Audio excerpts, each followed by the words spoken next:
when I consider it as the sum of its parts, I think this house is, all things considered, well built. That's why I bought it. But some of those individual parts have, well, problems. It's really easy to pass judgment on somebody else and point fingers. What was this guy thinking? It's common in the trades. Everybody knows everything, and everybody acts as though they've never done anything stupid. But we all step outside of our areas of expertise from time to time, and when we do, we can make blunders. I'm not making an excuse for this. This is unacceptable in my opinion. But nevertheless, it's really easy to pick other people's work apart. This is a terrible mistake. Do you understand what's wrong here? In the world of deck building, this is just simply unforgivable.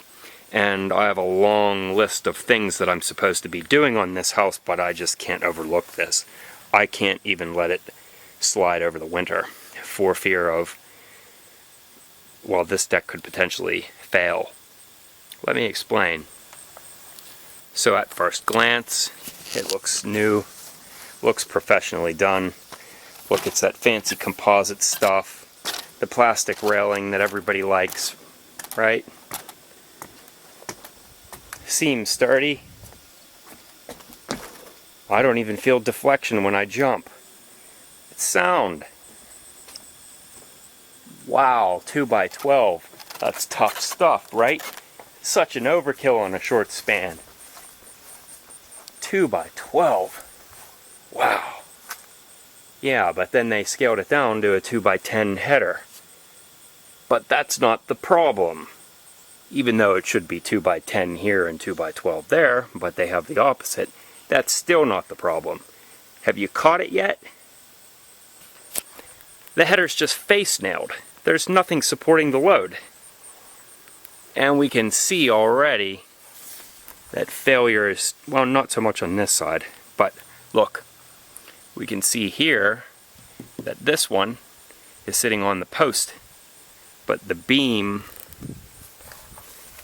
has the load from all of these joists pressing down on it, and it's already causing it to separate.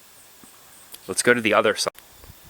Over here it's even more evident, and failure is starting to creep in, as a matter of fact. Look. As the header wants to press down from all the weight from these joists, the fasteners resist and want to stay, and it's causing splitting eventually. Can it fail? Yes, absolutely.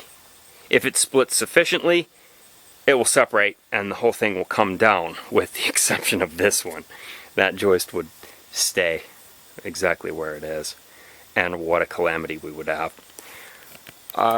Back when I still did construction, I remember one time we made a structure like this, except it was a roof, and we were working on the band board that goes around. Think something like this board, and that board that returns in. So a big U shape. But in this story, this was a concrete pad. It was a patio, and we were making a covered porch that would just be a roof load. So the first thing that you do is make that U shape, and then you double it up, and then you triple it up so that you have like a woven beam system that it's just a 3-part beam that weighs several hundred pounds, and we just supported it with face nails. An upright 2x4 here and here that just had face nails on it. The face nails gave way while 6 guys were working right underneath it, and the whole thing went down this fast. Boom. That's the amount of time it took. We all stood around staring at each other, dumbfounded. We couldn't believe what just happened, because had any of us been hit by it as it failed, we would have been pounded into the ground like a nail. A nail with a broken back. Now back to my problem. I don't even want to get underneath this. This is a failure waiting to happen. So how do I fix it? I have a few ideas, but I'm not going to implement them just yet. I want to hear what you have to say. Explain how you think this could best be repaired. Not the way where we use a crane and pick it up and rebuild it. No, no, no, no. I need a practical fix, something that I can do without investing too much effort into, because I can already think of one way that I can probably fix it. But let me hear some of your ideas. I think there's a lot of you, and a lot of you that are clever, and you might help me come up with something that I haven't have thought of yet. So I'll post a follow-up to this afterwards to show you how I fix it. But first, let me hear your thoughts. And one more thing. Before you go and turn this into a free-for-all where you just berate the idiot out there that did this, let he who has not done something stupid cast the first comment. This isn't about deconstruction. There's no reason to just throw around a bunch of insults. This is about how we approach a constructive solution to this problem. Keep it constructive, guys. Thanks.